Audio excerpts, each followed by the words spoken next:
Infinity. Uh, I went ahead and started playing, in a couple of Pauper dailies. The reason I picked Affinity was it's a deck that I've played off and on basically since Mirrodin first came out, back when the deck was playing cards like Broodstar. So this is obviously the all-common version. There's some cards you don't see in like pretty much any other formats. You have Carapace Forger, which is basically like a 4/4 for 2 mana. You play Mirror Enforcer, so you have like 8 4/4s.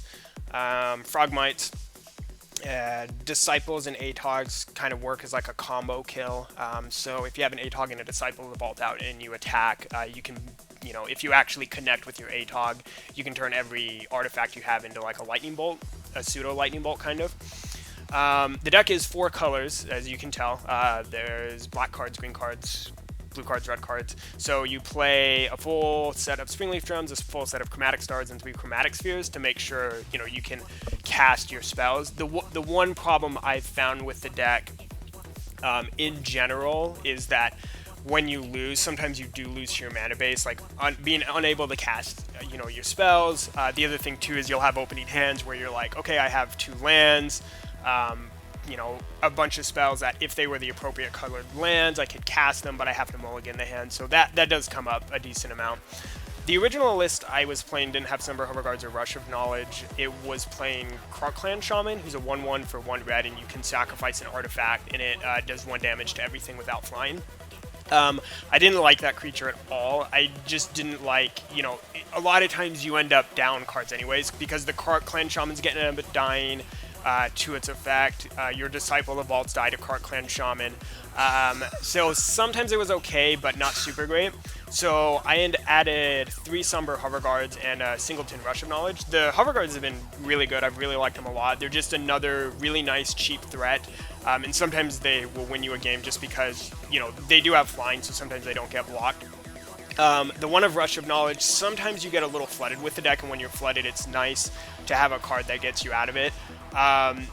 It hasn't really, I haven't had any games I think I've lost where I've had Rush of Knowledge in my hand and been like, oh, I would have lost this game if this was something else. One game I did cast it when I had a Frogmite in play, so drew 4 cards, which is pretty nice.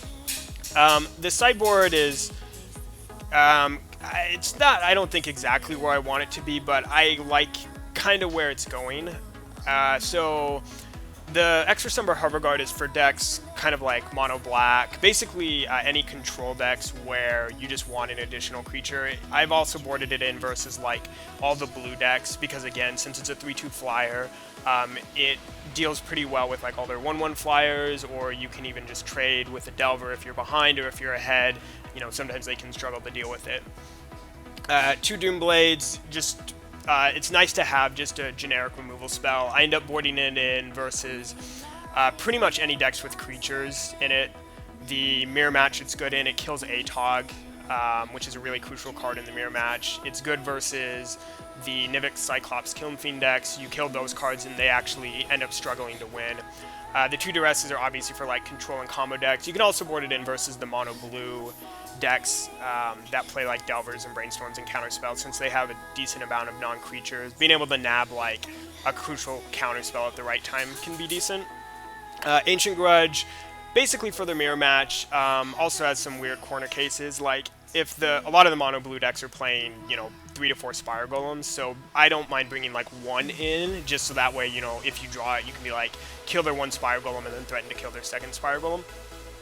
The one on Fling is for any decks. You think you just need to, again, have another kind of combo kill with Atog where you stack a bunch of artifacts and throw it at them. The Electricries are for the mono green matchup, the mono blue matchup, and then the enchantment matchup, which is also what the Serene Hearts are just in here for, is basically just for the Auras deck. I got beaten pretty badly in one match versus the Auras deck because they're had a Slippery Boggle with 2 Ethereal Armors and an Armadillo Cloak, so it's a 17/17 trampling, first striking, lifelink, hexproof monstrosity, and you just, with a deck like this, you just flat out lose to it. The Mutagenic Growths are for like the control decks or decks you think they have Lightning Bolt or Flame Slash. Because a lot of times Flame Slash is their answer to your Mirror Enforcers or your Carapace Forgers.